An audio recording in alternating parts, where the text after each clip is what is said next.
Okay, Joyce, I'm going to try this new development. Jury rigged my tripod and with my phone on it, and I'm going to go through a demonstration that I did yesterday that didn't work real good. Couldn't upload it on YouTube, so I'm going to try on my phone, and hopefully this turns out. So with that, I'm in my indoor patio facing the golf course and so forth, and this is where I teach my classes. I can fit 6 in here at a time. It's kind of gobbled up with a bunch of stuff right now, but I clear that out when I'm teaching classes. But anyways, I'm going to try to demonstrate what I was starting with yesterday. So anyways, here is your Ruger LCP. Okay, this is a commemorative model.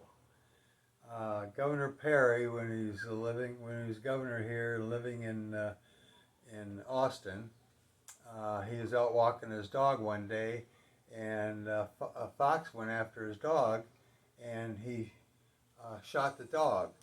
So they made a commemorative model of this. It's called the True Texan, the Coyote Special.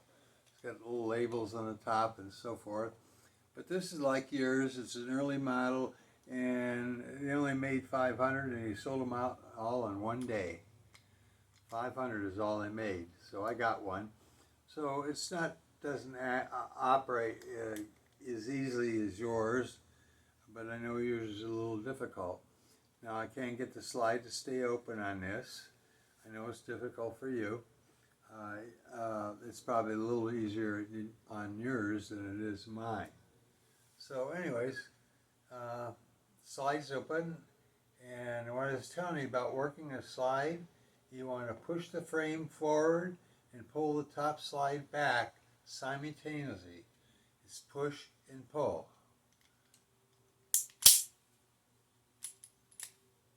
Push, pull. Push, pull. Push, pull. Push, pull. It makes it a lot easier. Small gun is a little more difficult than a larger gun when pulling the slide back, but it's simply push and pull. That's all it is. So I'm going to demonstrate this with the LCP2 that I have, and I'm going to show you that. And I would recommend that maybe you might consider getting an LCP2 for yourself.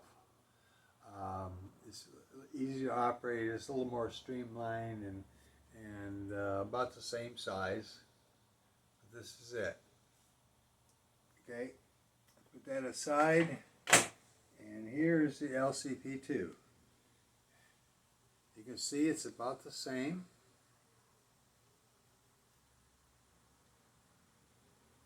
Okay, this has a little safety feature that yours doesn't have. This has a kind of a triple trigger on the trigger, so it's kind of a safety. So you pull the trigger back until it reaches its resistance, and then you can pull the trigger, and then keep pulling it until the magazine's empty. Okay, the magazine releases on the same side. You push that. Drop the magazine, and you've got another one ready. Hold in, snap it in place, and push and pull. Now, a cartridge is loaded in this firearm, the LCP2. Okay, it's ready to shoot. So, you got one in the chamber ready to fire, and you got the rest of them in the magazine, and it's just a matter of pulling and pulling and pulling. And it's got a kind of a rinky-dink sight, but this is a point-and-shoot gun, and you're not going to be sighting in a target with that. You're going to be pointing and shooting at the villain.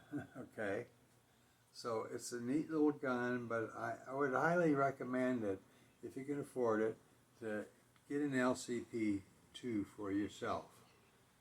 So, and these range anywhere from $319 to $389 and so forth, but typically you might be able to get this for about 330, 320, something like that. So with that, I'm going to put this away, and we're going to go to the big gun, okay? I'm going to go through a demonstration with that. Pull out the big gun, okay. Here's the big gun, okay. Hope you can see it all.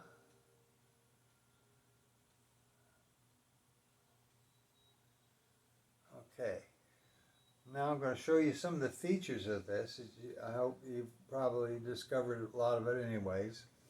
First of all, when you go target shooting with this, you might want to release this lever on the bottom of the stock.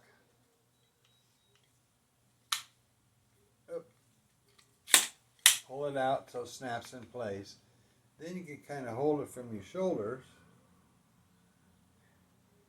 and look at your target and shoot. This makes it a little more comfortable when you're holding it up like this for target shooting, not defense, but target shooting. Now for defense, you want to release that there, and now you're going to be holding it like in this position here. You can see this, and fire away. Okay, so that's kind of the mechanics of it. Some of them, I'll get into more of them. You don't want to take the foregrip to the range, or long magazine to the range, because you know what may happen. They may confiscate them both, and don't want to go through that. So when you go to the range to fire this, you can take the magazine with you, and then just take your 20 round magazine out, pushing this button on the side. It releases. Put the new magazine in, snap it in place. Now you got 33 rounds to shoot in your defensive shooting in kind of this position. Maybe I can stand up a little bit, kind of like this. So you're just going to be blasting away, bam, bam, bam, bam, until the thread is over. Okay? Now, since you'll be working at the range, maybe with a 20 round mag, I'm going to release it. Oh, also, 20 round mag gives you a lot more leverage since you don't have the foregrip. You got more leverage to hold the gun with the 20 round mag in there. Makes it a lot easier. Release that. Put the 20 round mag that you have.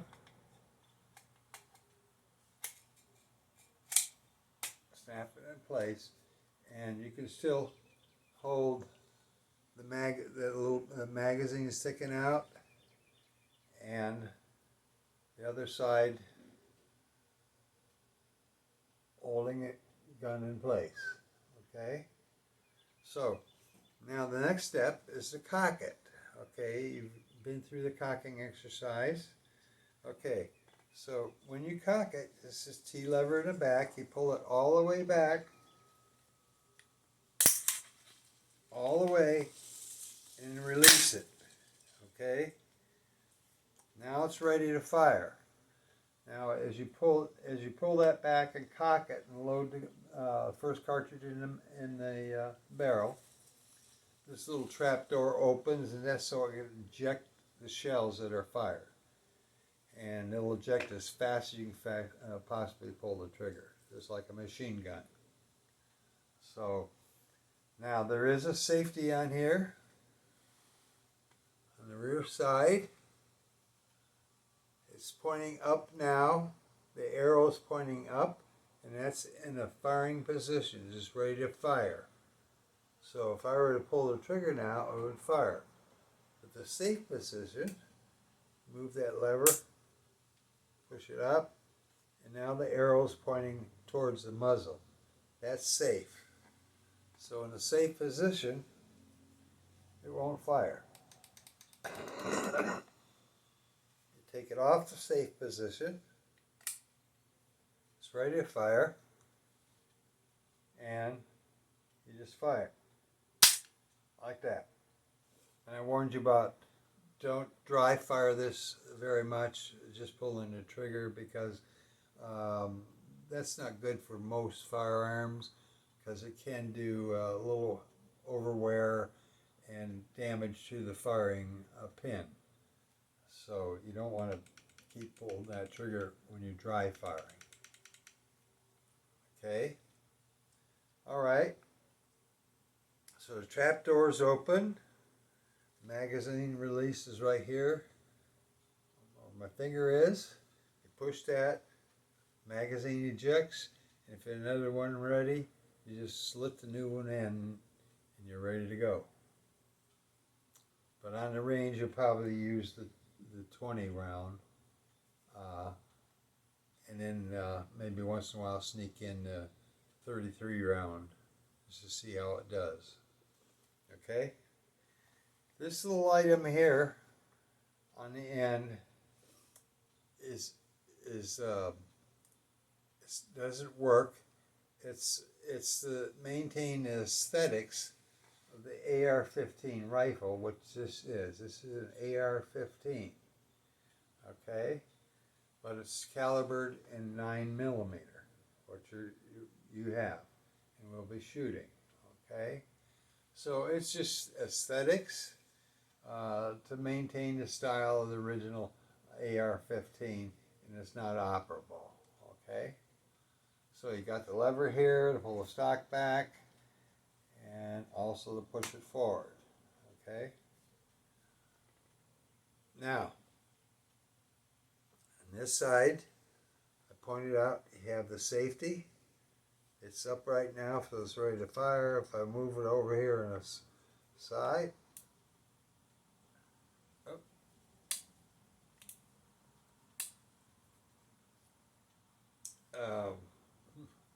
yeah, it'll move over on the side.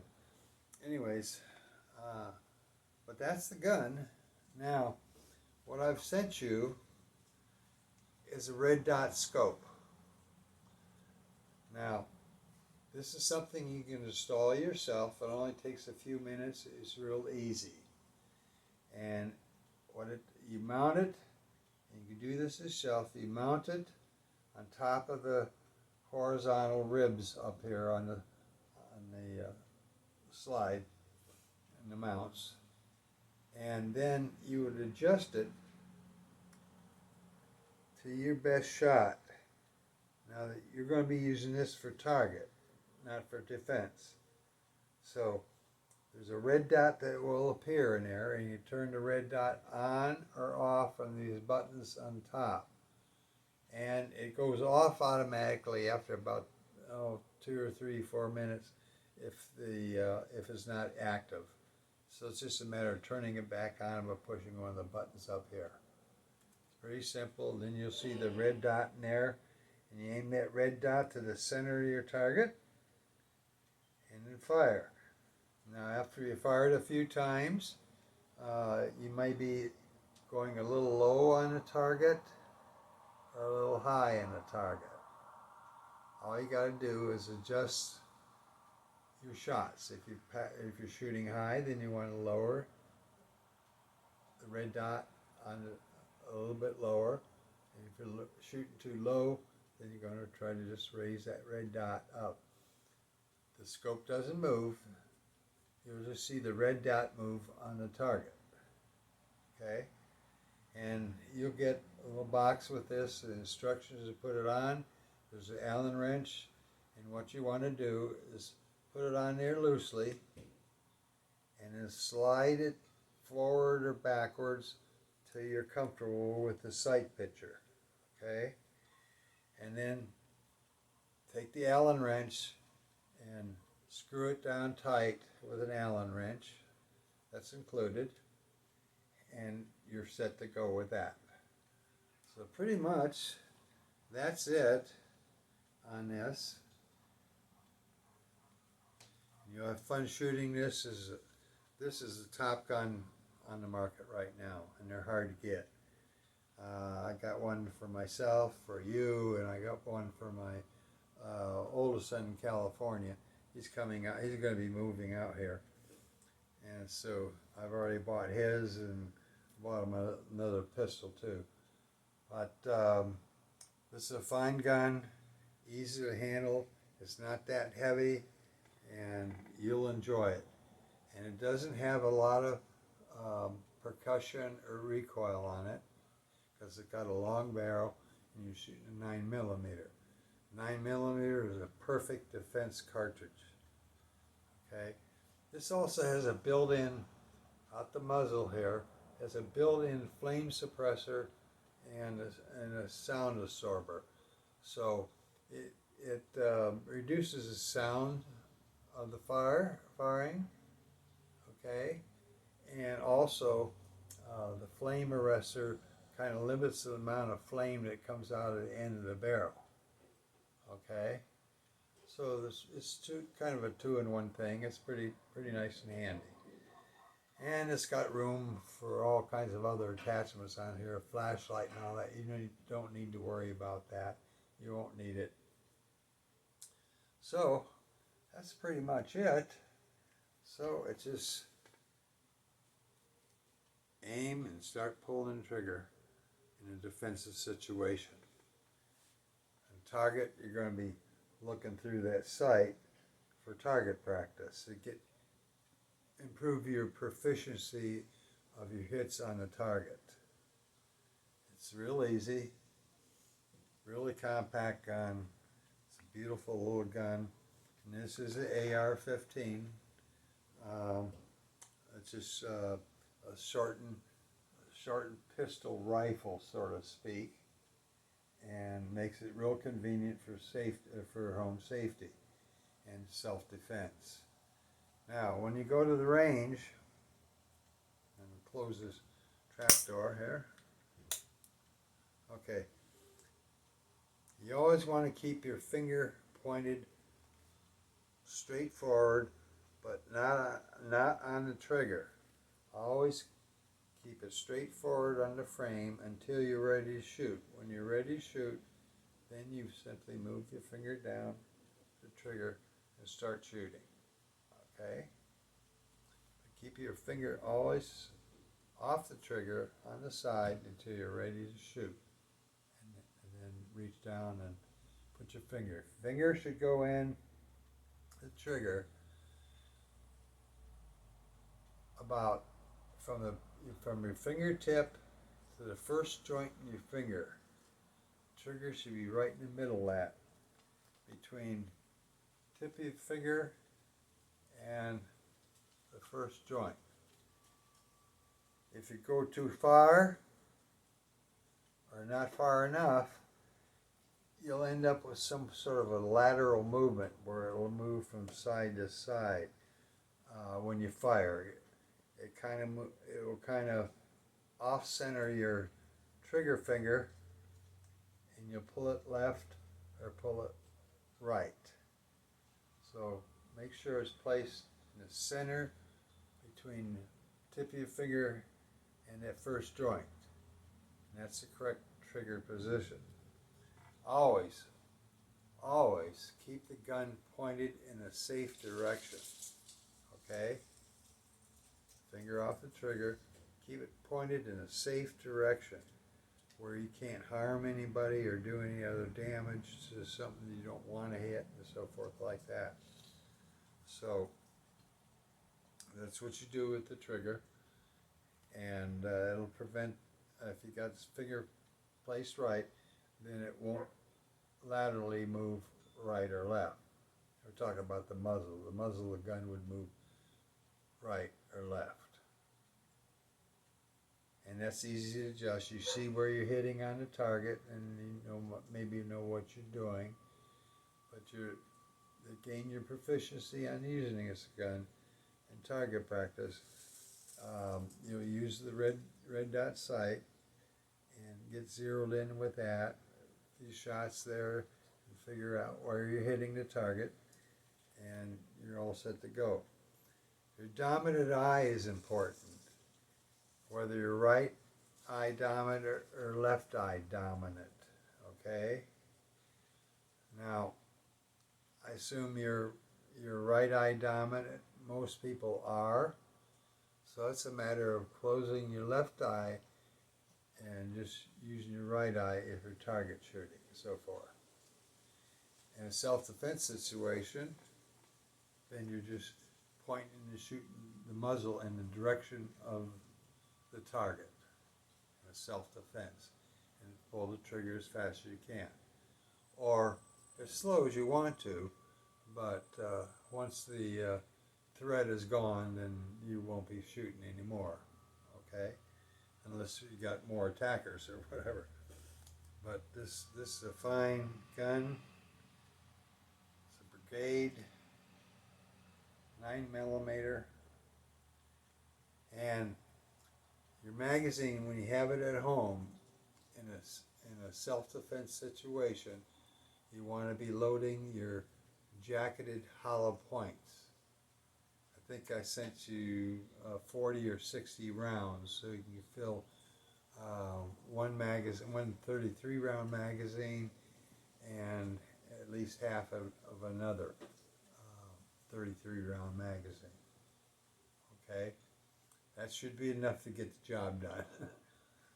But the 20 round is good for the range to shoot and be legal within the state of Colorado. So, it's the Brigade Gun of the Year. Very hard to get right now because of such a demand for them. It's the latest in technology. If you looked at some of the movies I sent you, you can understand how it's built. And it's all home machined and with the top quality military specs on it, and so forth. So it's really a great gun to use. Now, if I've missed anything, just give me a call, and I can maybe walk you through it a little bit more. But you're all set to go, okay? Finger on the slide until you're ready to shoot, okay? Always keep the gun pointed in a safe direction, okay? Now your jacketed hollow points for self-defense, you keep loaded in the gun, okay? The full metal jacket bullets that you have are for target practice, okay? So you can see where you're hitting a target and so forth in target practice. But the full metal jacket bullet is designed to go through the target, and that's not good because the full metal jacket, if you're in a self-defense situation, you can go through the target, through the threat, and go on and hit a bystander, and that could get you in a lot of trouble. Hitting a bystander, it could end up in legal court and all that kind of stuff. So the jacketed hollow point you use is designed that it will go only through 6 or 7, maybe even 8 inches of a human torso, and it stops. It doesn't go through the body, okay? Where the full metal jacket will go through, and it'll go through some bricks and wallboard and so forth in your house, and you don't want to do that, okay? But the jacketed hollow point, self-defense ammo, now once that enters the body, it becomes kind of like a shrapnel. The tip of the bullet is split, so it spreads out. It spreads out, and it destroys every organ that it hits, bone and everything, without going through the body. Okay, so your threat will drop pretty quickly when hit, especially several times. So the threat would be over. Don't continue shooting once you think the threat is over, because that's overkill, and you might be questioning on that. Why did you keep shooting when the threat was over? But if it's not over, then keep shooting until the threat is over. Okay? So I'm going to go ahead and try to upload this and send it to you, and it'll be an extension of a YouTube or this video that I'm taking. That's it. Handsome gun, perfect self-defense, and you'll enjoy shooting this. So, and when you go to the range the first time, probably feel free to ask the range master or the operator of the range that if he would kind of walk you through the operation. Just about everybody's familiar with the AR-15, and they would probably walk you through it, loading it, unloading it, firing it, and so forth to get you acclimated. And that's probably all you need to do. And as always, remember, keep the gun pointed in a safe direction. Keep your finger off the trigger until you're ready to shoot, and you'll be all set to go. So, anyways, any questions? Just give me a call if you review this, and I'll go over stuff with you that maybe I didn't cover. Okay, I guess we're done. We'll see you in a bit. Talk to you.